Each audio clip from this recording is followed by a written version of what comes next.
আসসালামু আলাইকুম আরহামাতুল্লাহ। সুপ্রিয় দিশারি পথের দর্শক মণ্ডলী, আশা করি মহান রব্বুল আলামিনের অশেষ মেহেরবানি ও দয়ায় আপনারা সবাই ভালো আছেন। সম্মানিত দর্শক, আজকে আলোচনা করব একটি দোয়া সম্পর্কে, যা আপনি সিজদারত অবস্থায় 10 বার পাঠ করলে আল্লাহ মহান আপনার সকল মনের আশা পূরণ করে দেবেন ইনশাল্লাহ। এমনকি আপনি যা চাইবেন আল্লাহ পাক আপনাকে তাই দান করবেন।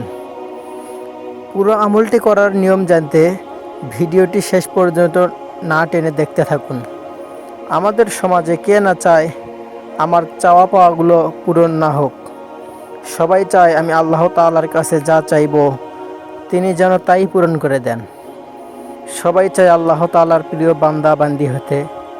এর জন্য সমাজের সকল প্রকার মাখলুকাত আশা আকাঙ্ক্ষা আল্লাহ সুবহানাহু ওয়া তাআলা পূরণ করে থাকেন।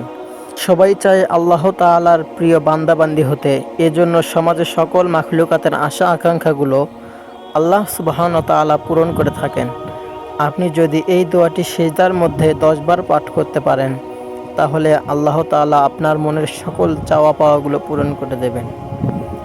আমরা এতদিন মোনাজাত করার দোয়া শিখেছি, অথচ সেজদার মধ্যেও কিন্তু কিছু দোয়া রয়েছে। সেজদার মধ্যে রব্বুল আলামিনের সবচেয়ে ঘনিষ্ঠ হয়ে যাওয়া যায়।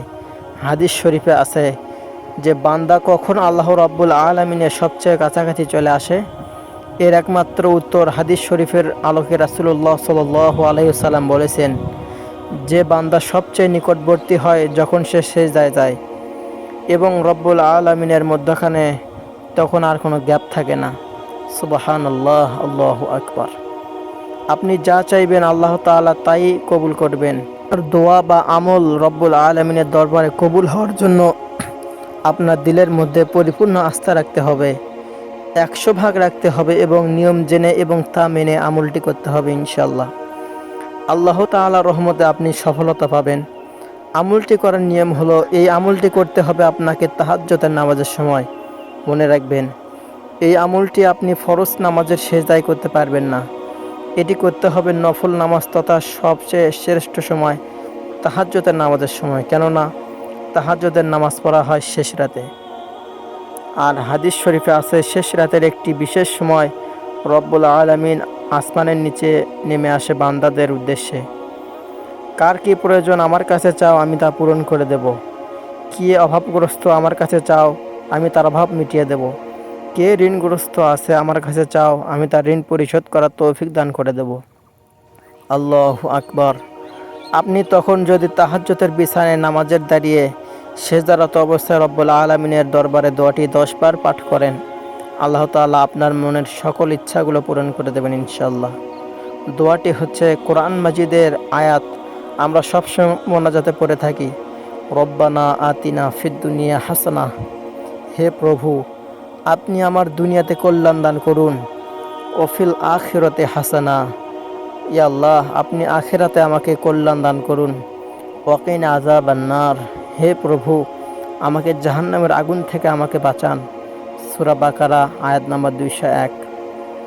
আপনি তাহাজ্জুদের নামাজের ভিতরে সিজদারত অবস্থায় প্রথম সিজদা হোক, দ্বিতীয় সিজদা হোক, প্রতি রাকাতে হোক, শেষবার তাসবিহ পাঠ করে সিজদারত অবস্থায় দিল থেকে হলে সিজদারত অবস্থায় চোখের পানি ছেড়ে দিয়ে 10 বার পাঠ করবেন।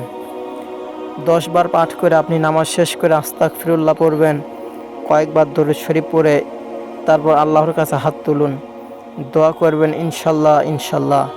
আপনি যা চাইবেন আল্লাহ পাক রব্বুল আলামিন আপনাকে তাই দান করবেন। পবিত্র কোরআন মাজিদে এই দোয়াকে সর্বশ্রেষ্ঠ দোয়া বলা হয়। হযরত মুহাম্মদ সাল্লাল্লাহু আলাইহি ওয়াসাল্লাম এই দোয়াটি সবচেয়ে বেশি পাঠ করতেন।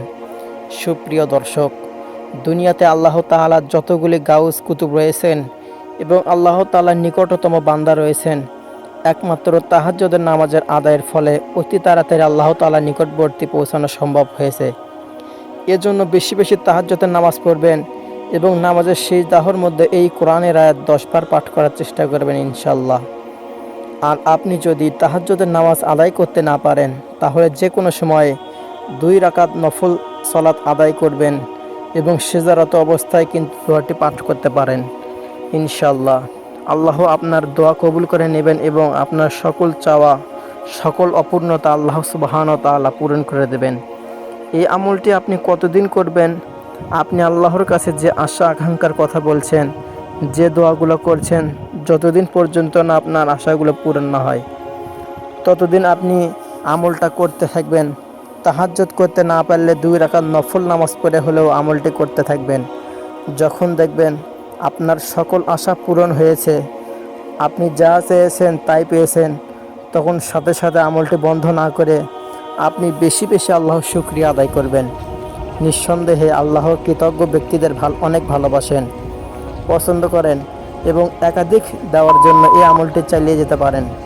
ইনশাল্লাহ রব্বুল আলামিনের দয়ায় আপনি আরও হেদায়েতবান এবং তার নিকটতম বান্দা হতে পারবেন।